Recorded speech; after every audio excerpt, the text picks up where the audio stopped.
আজকে আসন্ন জাতীয় সংসদ নির্বাচনে প্রচারণা উপলক্ষে চা শ্রমিক ভাইদের কর্তৃক আয়োজিত নির্বাচনী প্রচারণার সবার সম্মানিত সভাপতি ও ভবিষ্যৎ আমাদের চা বাগান নেতৃবৃন্দ, আমার দলের নেতৃবৃন্দ, উপস্থিত হাজারো হাজারো আমার চা শ্রমিক ভাই বোনেরা, সবার প্রতি একটি বিশাল অনুষ্ঠান। এই চা বাগানে আমার জীবনের প্রথম, যারা অক্লান্ত পরিশ্রমের বিনিময়ে এই অনুষ্ঠান সুন্দর হয়েছে, সফল হয়েছে, এত বিরাট আকারে আয়োজিত হয়েছে। আমি তাদেরকে আমার তরফ থেকে আন্তরিক ধন্যবাদ, কৃতজ্ঞতা মোবারকবাদ জানিয়ে আমার সঙ্গে নির্বাচিত করেন। আপনাদের নিরাপত্তার পূর্ণ দায়িত্ব ব্যবস্থা আমি করব।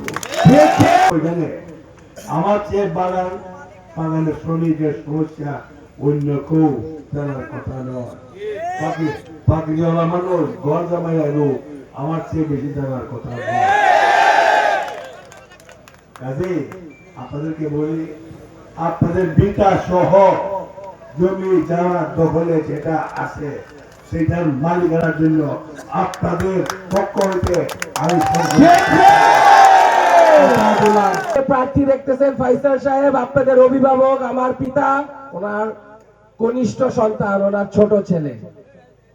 আমাকে আপনারা উপাধি দিয়েছেন, আমার বাবার নাম দিয়েছে শাফকাত, আর আপনারা উপাধি দিয়েছেন চা শ্রমিকের প্রতিনিধি।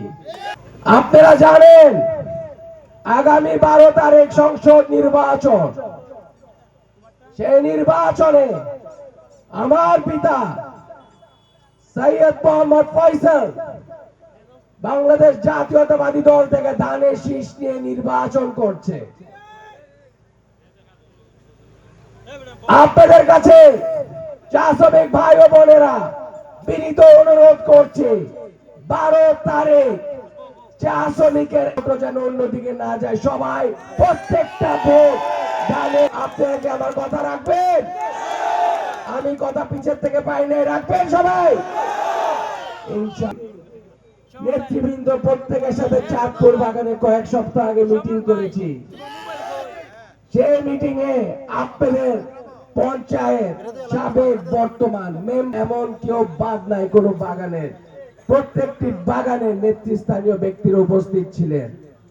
উপস্থিত থেকে ওনারা কথা দিয়েছেন যে এইবার ওনারা ফয়সাল সাহেবকে ধানের শীষে ভোট দিবেন। আমি জানি